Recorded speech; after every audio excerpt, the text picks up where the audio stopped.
DD Bihar के दर्शकों का हार्दिक अभिनंदन है।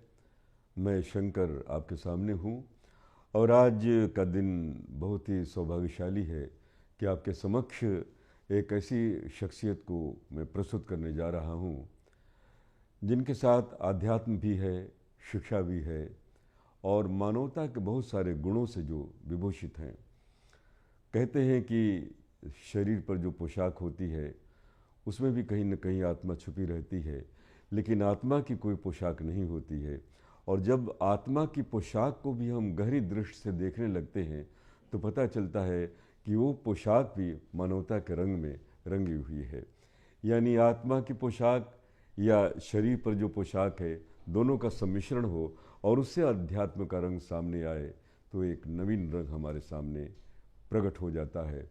और ऐसी ही शख्सियत है हमारे डॉक्टर कुमार अरुणोदय जी। स्टूडियो में आपका बहुत बहुत स्वागत है कुमार अरुणोदय जी। मैं कुमार अरुणोदय जी को जब भी देखता हूँ तो कहते हैं कि हमारे देश में एक कहावत है कि संस्कृत भाषा में लाखों शब्द हैं, कुछ तो लोग 60 लाख बताते हैं, और प्रत्येक शब्द का पर्यायवाची शब्द सैकड़ों है। ऐसे दुनिया में कहीं नहीं है। जैसे अगर सन है तो केवल सन है वहाँ, लेकिन यहाँ सूरज भी है, सूर्य भी है, भास्कर भी है, दिवाकर भी है।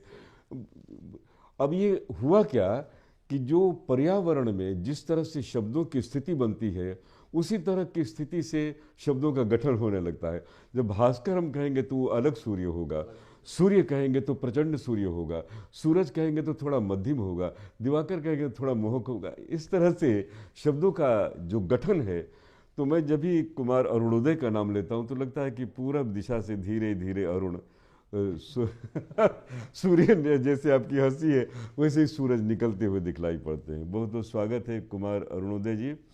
आपको बहुत छोटी उम्र से मैंने आपको देखा है और सभी भाइयों के बीच में एक अजीब सी ज्योति मैंने आपकी आंखों में देखी, आपके व्यक्तित्व में देखा। और संसार में, कम से कम भारतवर्ष में, आपके पिताजी का नाम सभी लोग जानते हैं क्योंकि शिक्षा के क्षेत्र में उनका बड़ा योगदान है और आपने भी अपने जीवन में शिक्षा और आध्यात्म को स्वीकार किया है। तो मैं चाहता हूं कि आज हमारे डीडी बिहार के दर्शक जो लाखों की संख्या में है आपको देख रहे हैं, मैं चाहता हूं कि अपना छोटा सा परिचय बचपन का आप मुझे दें और दर्शकों को सुनाएं। बहुत शुक्रिया इस संयोग के लिए। लोग कहते हैं कि लोग यूं ही नहीं मिला करते, कुछ तो होती है बात आपस में कि मिलने का एक संयोग बन जाता है, बहाना बन जाता है। तो आज हम सब मिले और डीडी बिहार का बहुत आभार है मेरी ओर से कि आपने इस अपने कार्यक्रम में मुझे न्योता। आपने बहुत सारी बातें बता दी मेरे बारे में। जहाँ तक बचपने की बात, आपने बचपन की बात की, तो बचपन में मैं ये जरूर कहूँगा कि हम तो मूलतः हम सब सीतामढ़ी ज़िले से हैं। गांव मुबारकपुर में हम जन्म हुआ, वह बचपना तो वहीं बीता। लेकिन ऐसा आज जो दिखता है वैसा उस समय कुछ था नहीं। अभाव का समय तो आरंभ से ही था। पिताजी के मन में कुछ अलग करने की जो कसक थी वो आरंभ से ही रही। शायद उसी की परिणति हुई कि वो 80 के दशक के आसपास, हम सब छोटे थे उस समय, वो पटना आए और फिर यहाँ जो उनकी यात्रा की शुरुआत हुई। स्नेह स्नेह हम भी फिर पटना आए और जब पढ़ाई लिखाई शुरू हुई तो सुखद संयोग से मेरा नामांकन नेत्रहाट विद्यालय में हो गया। परीक्षाएं आयोजित हुई थी उस समय, बड़ी खुशी हुई थी उस समय। शायद कहा गया था कि बिहार में करीब 33-34 हज़ार बच्चों ने उसमें भाग लिया था उस परीक्षा में, और उसमें 100 बच्चों का नामांकन हुआ था। तो हम भी उसमें थे। सौभाग्य रहा मेरा। गुरुओं का आशीर्वाद, पिता का आशीर्वाद और माँ का जो स्नेह, यही प्रतिफल रहा होगा मेरे नामांकन का भी। आरंभिक शिक्षा वहीं से हुई। बोर्ड के बाद फिर यात्रा तो फिर बहुत लंबी हुई। फिर हिमाचल गया, फिर बेंगलोर गए, आगे की पढ़ाई फिर बढ़ती गई। नहीं तो ये एक देखिए, वो कहते हैं ना कि होनहार बिरवान के होत शिकने पात। तो नेतरहाट में मुझे भी स्मरण है, हम सभी विद्यार्थी थे, 1963 की बात बता रहा हूँ। तो जो नेतरहाट का विद्यार्थी बन जाता तो उसको बड़ा सौभाग्यशाली हम लोग समझते थे। कहते थे कि ईश्वर की बड़ी कृपा हुई। तो एक तो नेतरहाट आपके जीवन में है। दूसरा ये है कि एक बात अरुणोदय जी, हम पिताजी भी हमारे मित्र हैं, आप जानते ही होंगे। उनका जीवन मैंने बहुत करीब से, जैसे है ना कि बहुत करीब से उनका अवलोकन मैंने किया है। और बराबर एक बात मैं लोगों से कहता हूँ कि जो अपनी कहानी फूलों से लिखते हैं उनकी कहानी मुरझा जाती है, क्योंकि फूल मुरझाते हैं। लेकिन जिन लोगों ने अपनी कहानी कांटों से लिखी है उसकी कहानी कभी नहीं मुरझाती, क्योंकि कांटे मुरझाते नहीं हैं। तो हम सभी के जीवन में मैं ऐसा बराबर महसूस करता हूँ, हमने भी अपनी ज़िंदगी कांटों से लिखी है। तो जो कांटों से अपनी ज़िंदगी लिखते हैं, और वो कांटों का जो रंग होता है, जो कभी न तीखा होता है न मीठा होता, बस एक ही रंग होता है, वो रंग पिताजी का भी है, वो रंग आपका भी है, और आपके सारे भाइयों का भी वैसा रंग है। तो कांटों से आपने भी कहानी लिखी। मैं उतने विस्तार में नहीं जाना चाहता, क्योंकि एक बहुत बड़ी बात मुझे स्मरण आती है कि अपनी गरीबी को, अपने संघर्ष को इस तरह से न दिखाओ कि दुनिया वाले ये सोचने लगे कि कहीं हमको इनसे सहानुभूति के लिए ऐसा कहा जा रहा है कि, इसीलिए मैं बराबर उन बातों से बहुत विस्तार में नहीं जाता। मैं वहीं से बात शुरू करता हूँ जहाँ उस इंसान को देखता हूँ। चूँकि नींव की ईंट को अगर निकाल कर देखें तो बहुत बदशक्ल है, उसमें कीड़े भी लगे होंगे, फंगस भी लगे होंगे। लेकिन जब इमारत को हम देखते हैं तब महसूस करते हैं कि इमारत बुलंद है, लेकिन उसके नीचे जो कुछ है उसकी बुलंदी तो होती नहीं, उसकी कुरूपता ही उसकी ज़िंदगी है, उसका वही सौंदर्य, वही शक्ति उसकी। वही उसकी शक्ति भी है।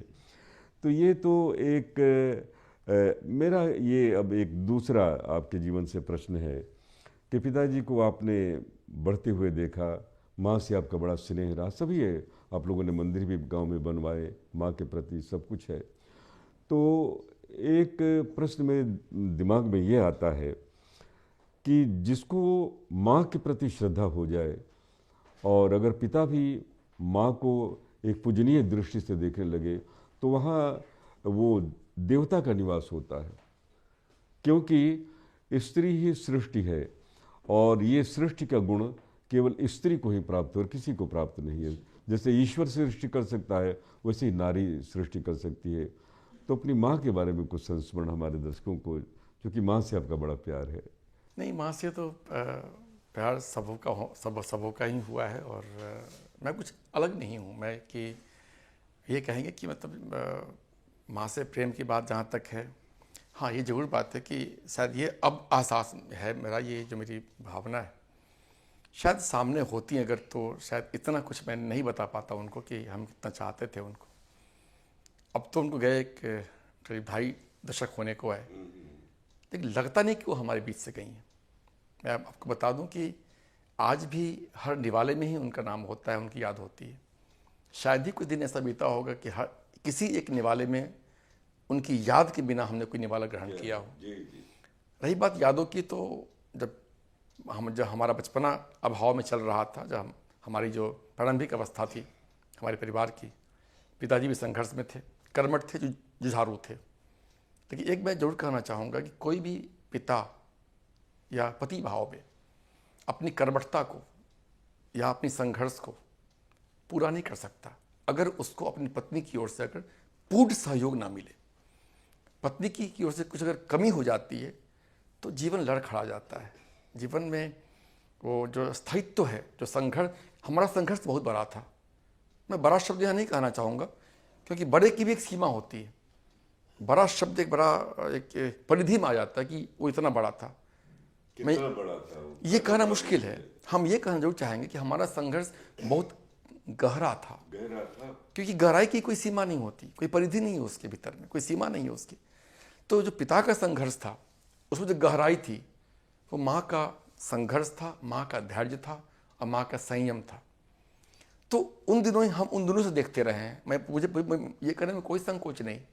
दशहरा के समय आता था, दिवाली हो, तो जब घर में अभाव होता है, तो अभाव तो माता पिता के लिए होता है, घर के अभिभावक के लिए ये शब्द है, अभाव है, अभी दिक्कत है, पैसे नहीं है। लेकिन बच्चों के मन में तो जो भावना होती है, मुझे नए कपड़े चाहिए, नए खिलौने चाहिए, वो तो पूरा होना चाहिए, आप जहाँ से लाओ। मैं एक छोटी सी बात बताऊंगा। मुझे याद है वो उस समय मैं शायद 8 साल का होऊंगा, मुझे जहाँ तक याद है 7-8 साल का होऊंगा मैं। दशहरा था, वहाँ पूजा पर थी और हमें नए कपड़े चाहिए थे। वो व्यवस्था थी नहीं कि नए कपड़ों की व्यवस्था हो सके। पापा उस समय पटना में संघर्षरत थे अपनी व्यवस्था में। मुझे याद है कि माँ के पास एक नई साड़ी थी और माँ ने उसी साड़ी के कपड़े से हम भाइयों के लिए शर्ट सिलवाया था। तो वो बातें भूलता नहीं। उसका रंग भी शायद कत्थई कलर का था, जहाँ तक मेरी अगर याददाश्त थोड़ी ठीक है अगर है तो वो जो भावनात्मक जुड़ाव रहा माँ से संघर्ष के दिनों से, जिस माँ और पुत्र के बीच में केवल वो एक संपूर्णता के साथ अगर एहसास हो या पूर्णता हो तो वो पता नहीं कब तक टिकाऊ होता है। लेकिन माँ का संघर्ष अगर बच्चों ने देखा है, पिता का संघर्ष अगर बच्चों ने देखा है, तो शायद वो जो भाव है बच्चों के मस्तिष्क में नहीं हृदय में उतरता है। क्योंकि मस्तिष्क का भाव चलाचल होता है, वो निकल सकता है। आज हमने ये देखा, हम उससे संतुष्ट हो गए, खुश हो गए, निकल गया। उससे कुछ बड़ा देख लेंगे, कुछ बड़ा मिल जाएगा, कुछ और समृद्ध हो जाएंगे। तो भाव बदलते होते हैं, मस्तिष्क से भाव बदलते होते हैं। आज ये खूबसूरत है, इससे अगला जो होगा वो इससे खूबसूरत हो जाएगा। लेकिन जो प्रेम, जो स्नेह, जो दुलार, जो अपनापन, जो बंधन हृदय में उतरता है ना, वो कभी नहीं बदलता। बिल्कुल सही, बिल्कुल सही। आपने बिल्कुल, वो कहते हैं ना कि अपने संपूर्ण उस संघर्ष की यात्रा को जिस तरह से कम शब्दों में आपने पिरो कर रखा, बहुत अच्छा लगा। क्योंकि वो सही है। आपको याद होगा कि कामायनी महाकाव्य का यही निचोड़ है। तुमुल कोलाहल कलह में मैं हृदय की बात रे मन। श्रद्धा कह रही है कि मैं हृदय की बात रे मन। तुमुल कोलाहल, जब कोलाहल बहुत हो जाए तो मस्तिष्क की बात नहीं सुनी जाए, तब मैं हृदय की बात। श्रद्धा हृदय का रूप लेती है। तो जब इतने संघर्ष हो और जहाँ माँ अपनी साड़ी से कपड़े बनवा दे, तो फिर ये जो मैं देख रहा हूँ भावाशेष, इसी तरह से ही इन किताबों की रचना हो जाती है। मैं बराबर यही सोचता रहता था कि भावाशेष जो भाव का अशेष रूप है, जो भाव का दर्शन है, उसके प्रति क्या विचार होंगे। एक इसी से जुड़ा हुआ प्रश्न मेरे मन में आ रहा है कि पिताजी ने शिक्षा के संसार में बहुत बड़ा काम किया, और ये भावाशेष मैंने अपने दर्शकों को भी दिखला दिया है। और मैं चाहता हूँ कि ये भी दिखला दूँ राग अशेष, क्योंकि राग भाव ये सब आपके विस्तार में है। और हर श्रृंगार, अंत में हर श्रृंगार भी है। महकता हुआ फूल है और इसकी खुशबू है और इसकी गंध है हम लोगों के जहन में।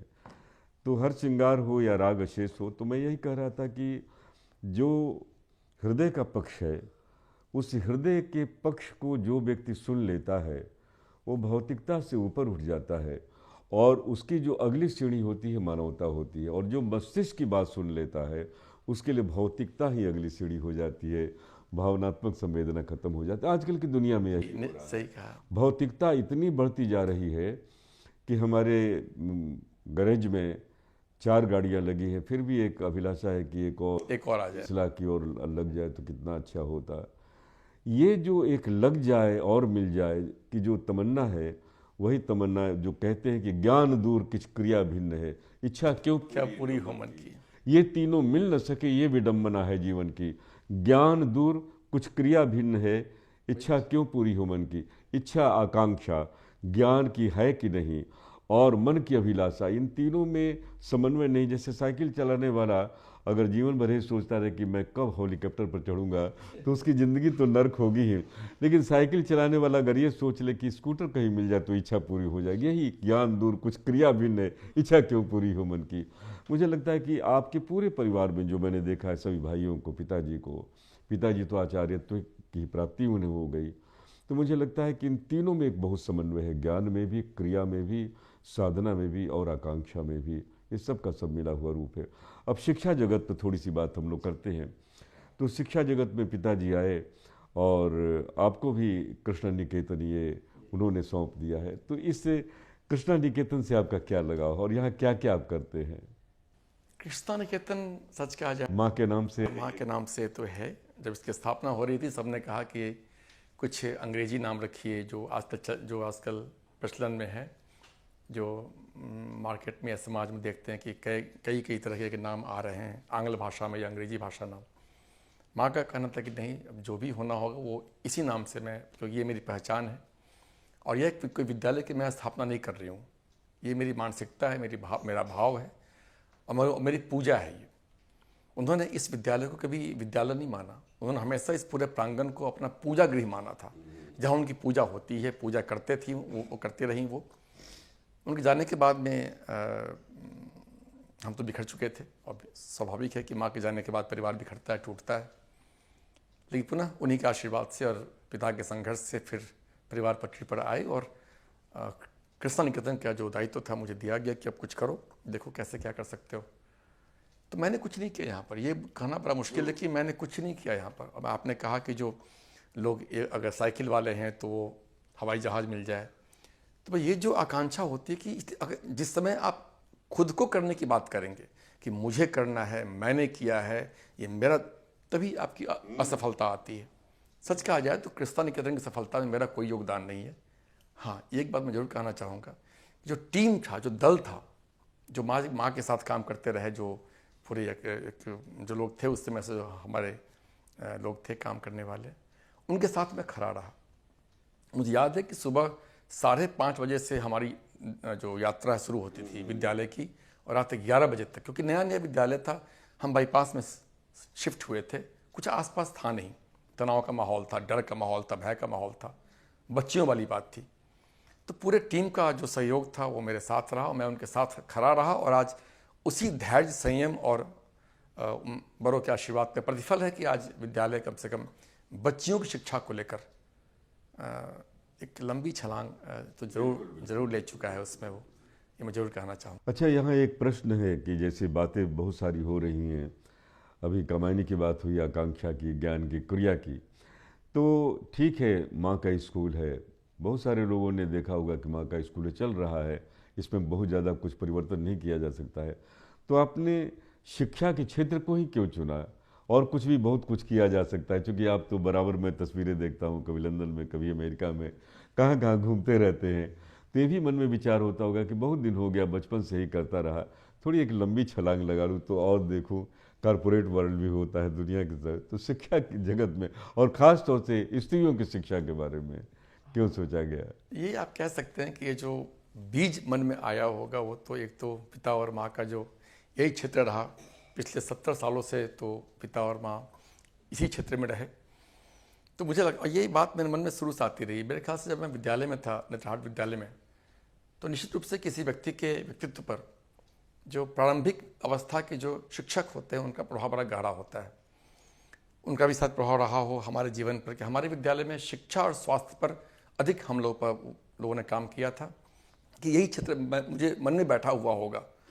और जब पढ़ाई पूरी हुई, डिग्रियां पूरी हो गई, तो यह भी एक मजबूत कारण रहा हो कि मन में बातें बैठी हुई हैं, और पिता और माँ के साथ काम करने का जो मौका मिला, साथ काम करने का, तो वो और थोड़ा सा प्रबल हो गया, यही काम करें।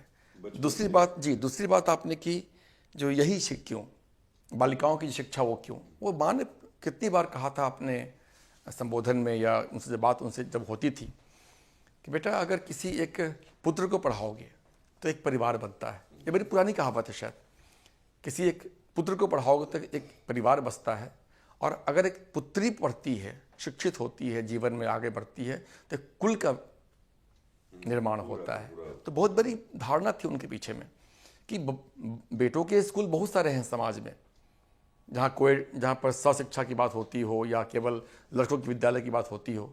उनकी धारणा थी कि पूर्ण रूप से बालिकाओं का स्कूल हो, विद्यालय हो, जहाँ एकदम गुरुकुल पद्धति के साथ में। आज जो पाश्चात्य हवा है, ये मैं जरूर कहना चाहूँगा कि माँ जी के इस प्रांगण में कम से कम आज भी नहीं है वो। आज भी हर सांझ को उनकी आरती होती है, तब पूजा का माहौल होता है। आज भी जब बच्चियों की परीक्षाएं होती हैं तो बच्चियाँ टीका लगा के ही वो एग्ज़ाम देने जाती हैं। तो जहाँ तक हो सके अपने संस्कार, संस्कृति और अपनी विरासत को सहेजने का प्रयास भर है। और एक जो शिक्षा के प्रति जो लगाव की बात आपने की, शिक्षा, मैंने अपने आलेख में कितनी बार कहा, जब मैं बाहर घूमने भी जाता हूँ और अगर संयोग मिला वहाँ के लोगों से बातें करने का, या अगर किसी विद्यालय में निमंत्रण मिलता है या किसी सेमिनार वगैरह में, तो वहाँ मैंने हमेशा से कहा है कि देश के जो राष्ट्राध्यक्ष होते हैं या जो देश का जो नेतृत्व होता है, उनसे मैं कितनी बार लिखा भी, आग्रह भी किया है कि कम से कम 5 सालों के लिए एक पंचवर्षीय योजना के लिए आप सारे विकास छोड़ दीजिए, रोड, बिजली, पानी सब ठीक कर लेंगे हम लोग। गलती कहाँ हो रही है कि हम अपने बच्चों को, जो हमारी नई पीढ़ी है, नई पौध है हमारे समाज के, उनकी शिक्षा, उनके स्वास्थ्य पर शायद हम कुछ कम काम कर पा रहे हैं। अगर हमने अपनी नई पौध को, नई बिरवा को शिक्षित कर दिया ना, स्वस्थ रख लिया ना, तो सारा बिजली, पानी, डैम, हवाई जहाज, एरोप्लेन, रॉकेट सब कुछ अपने आप बन जाएगा। आज विडंबना ये है कि हम हर जगह विकास तो कर रहे हैं, लेकिन ये जो क्षेत्र एक है छोटा सा, शिक्षा और स्वास्थ्य, शायद कुछ कमी रह जाती। बिल्कुल सही, आपने बिल्कुल सही कहा। और ये एक केवल भावात्मक बात नहीं है अरुणोदय जी। हमेशा शिक्षा के बारे में कहा जाता है, अभी हाल में एक बहुत बड़ी फिलॉसफी सामने आई कि दुनिया में जब सब कुछ देखा गया, और ये मैं नहीं बोल रहा हूँ, ये केरल के महामहिम राज्यपाल ने कहा और संस्कृत में श्लोक सुनाकर कहा कि दुनिया में बहुत कुछ प्राप्त हुआ, बहुत जहर, नर्क, अमृत, सब कुछ। पूरे संसार में केवल दो ही चीज़ ऐसी है जो अमृत के बराबर है, वो पहली है किताबें और दूसरी है सत्संग। बस यही अमृत है जीवन का। किताबें अगर आपके पास हैं, एक किताब अगर ये सोवियत रूस की एक किताब हाथ में लग गई तो संपूर्ण यूएसएसआर के आपके दर्शन हो गए। उसी तरह से कोई एक आध्यात्मिक पुस्तक हाथ लग गई तो संपूर्ण रूप से अध्यात्म के दर्शन हो गए। और सत्संग, अच्छे लोगों से आपकी मुलाकात हो जाए और अच्छे लोगों की संगत हो जाए, यही दो चीज़ अमृत है। बाकी सब नष्ट प्राय है, बाकी चीज़ों का आना जाना होता रहता है। अब एक दूसरा क्षेत्र है, शिक्षा पर बात हो गई, परिवार पर बात हो गई। ये मैं देखता हूँ कि जैसे पिताजी का जो रंग है आध्यात्म का, जब उन्होंने, तो मैंने तो कई किताबें उनकी देखी और एक किताब मैंने उनके, उसका शास्त्रीय प्रयोजन क्या हो सकता, बड़ी अच्छी किताब छपी वो। उसी तरह से मुझे लगता है कि अध्यात्म की ओर एक, सब भौतिकता के साथ साथ ये स्कूल भी बड़ा चले, वो भी चले, लेकिन उसके साथ जो एक आध्यात्मिक रंग है, जैसे आपने जो कमीज पहनी है, वो जो भगवा कलर है, वो रंग भी पूरे परिवार में मुझे दिखलाई पड़ता है। तो अध्यात्म से आप कैसे जुड़ गए? ये तो माँ के कारण भी या परंपराओं के कारण भी स्कूल से जुड़ गए, लेकिन अध्यात्म से क्या रिश्ता बना? सच कहा जाए तो अध्यात्म से न आज तक कुछ जुड़ा है, न आप इसको जोड़ सकते हैं। हर व्यक्ति, जितने भी जीव हैं, वो मूक हो, बधिर हो, बोल सकते हो, चल सकते हो या नहीं चल सकते हो, मैं उसी में मानव को भी रखता हूँ। जिस किसी जीव में प्राण वायु है वो जीवित है, मानव हो, मनुष्य हो, जीव जंतु हो, पेड़ पौधे हो, हर चीज़ आध्यात्मिक होती है। तो यह कहना कि अध्यात्म से मैं क्यों जुड़ा, सच कहे मैं अध्यात्म से न मैं जुड़ सकता हूँ, न जुड़ने आता है, न मैं कभी जुड़ा था। विडंबना यह है कि हमने हमेशा से अध्यात्म को एक अपने से इतर माना है। अध्यात्म एक चीज़ है जो मुझे पाना है। जैसे हम किसी अपने पुस्तक की बात की, ये एक पुस्तक है, मुझे लेना है। जिस समय पुस्तक आपके जेहन में उतर जाएगी, आपके हृदय में उतर जाएगी, आप पुस्तक आप लेने की बात नहीं करेंगे, आप उसको समझने की बात, गुनने की बात करेंगे। तो अध्यात्म को आप जीवन में उतार सकते हैं। अध्यात्म जीवन का पर्याय है। हर व्यक्ति आध्यात्मिक है। जिस जीवन में प्राण वायु का संचार होता हो, अगर वो सांसें लेता हो, वो आध्यात्मिक है। उसकी भाषा दूसरी हो सकती है, उसकी व्याख्या दूसरी हो सकती है अपने धर्म और अध्यात्म की। आज हम अगर आज धर्म की व्याख्या करना बैठ जाए तो आपकी दूसरी व्याख्या होगी, हमारी दूसरी व्याख्या होगी। उसी प्रकार अध्यात्म है। धर्म दिखता है, अध्यात्म उतरता है। इसको समझने की आवश्यकता। बिल्कुल सही है, आपने अध्यात्म को बिल्कुल समझा ही दिया हमारे दर्शकों को। नहीं, बिल्कुल अध्यात्म को, चूंकि अध्यात्म कहीं से आता नहीं या अध्यात्म को प्राप्त भी नहीं किया जा सकता। अगर कोई हिमालय की शरण में है तो आध्यात्मिक हो गया अपने आप, कोई गंगा के लहरों में है तो आध्यात्मिक हो गया, अपने आप हो गया। अब विदेशों की यात्रा आपने बहुत की, संक्षेप में कुछ देशों की चर्चा कर दें जहाँ बहुत अच्छा लगा। जैसे स्विट्जरलैंड भी आप गए, अमेरिका भी गए, कनाडा गए, लंदन, मैं देखता रहता हूँ। सबसे अच्छी जगह आपको कौन सी लगी तुलनात्मक ढंग से, जो भारतीय संस्कृति से मेल खाती हो? ईश्वर की कृपा है कि जो माँ और पिता के आशीर्वाद से थोड़ी संपन्नता है, समृद्धता है। लेकिन मैं सोचता हूँ कि जीवन में कुछ शौक़ होने चाहिए। तो घूमना और लिखना शायद ये मेरा शौक़ है। और ईश्वर की कृपा से जो परिवार मिला, जो पत्नी है, जो दोनों बच्चे हमारे हैं, उनका भी शौक़ यही कुछ हो गया। और हम घूमते बहुत हैं। हमारे घर में कुछ और व्यसन नहीं है, कोई और दूसरा शौक़ नहीं है। घूमने का और लोगों से, नए लोगों से मिलने का शौक़ आरंभ से रहा है। हाँ, देशों की यात्रा हमने की है, करीब 45-46 देश हम शायद घूमे हैं, और हम ये कोशिश करते हैं जब भी हम घूमते हैं हम चारों घूमते हैं। बिल्कुल, ये मैंने देखा। हाँ, तो कोशिश था कि बड़े होकर बच्चों के जीवन में अगर कुछ नई बातें सीखी उन्होंने तो कब सीखेंगे, कब उतारेंगे अपनी बात को, केवल कह के कि वहाँ ऐसा होता है, वहाँ उसे नहीं होगा, देखना दृश्य। बात भारतीय संस्कृति की मैं आपको बता दूं कि मेरे ख्याल से विश्व में ऐसा, जहाँ जहाँ मैं घूमने गया हूँ, ऐसा कोई देश मुझे अब तक नहीं दिखा जहाँ भारत नहीं बसता है। ये मैं बहुत ठोस प्रमाण के साथ कह सकता हूँ। हर देश में हमारी संस्कृति शायद हमसे कम नहीं है जो वहाँ पर संरक्षित है और सुरक्षित है। हाँ, संख्या कम हो सकती है, आज हम यहाँ 140 करोड़ हैं, वहाँ 140 हो सकते हैं, लेकिन उस 140 परिवार में जो भारतीय संस्कृति है, पिछले कई दशकों से, सच कहे तो शताब्दी की बात कर लीजिए आप, पर पुरखे दर पुरखे उन्होंने तुलसी का चौड़ा और एक गीता या रामायण सहेज कर रखा हुआ है। बिल्कुल बिल्कुल सही है। तो ये बहुत बड़ी बात है कि वहाँ जाकर, हाँ, भाषा से हमारे यहाँ प्रभु श्री सीताराम की बात हम करते हैं, सीताराम सीताराम का हम नाम जपते हैं, वहाँ पर वो भाषा में थोड़ा दोष हो सकता है, सैट्रम सैट्रम की बात आप कर सकते हैं, वो नहीं बोल पाते। वो मॉरिशस में लोग सीताराम जी को सैट्रम सैट्रम के तरह, मतलब वो भाषा उनकी अपनी है, लेकिन भाव वही है। ये महत्वपूर्ण है हमारे। तो दर्शकों, एक सचमुच विचित्र और अलौकिक शख्सियत से आपकी मुलाकात आज हो गई डीडी बिहार में। वास्तव में डॉक्टर कुमार अरुणोदय जी से जितनी बातें हम लोग करें वो कम दिखलाई पड़ती हैं। एक ही चीज़ है कि इस दुनिया में जब हम आए हैं तो बड़े बड़े लोगों ने कहा कि I never born, I never die, I just visit this planet. कुछ लोग कहते कि न पैदा हुआ न मरा, बस केवल ये ग्रह देख, एक समय के लिए आ गए थे देखने के लिए आया हूँ।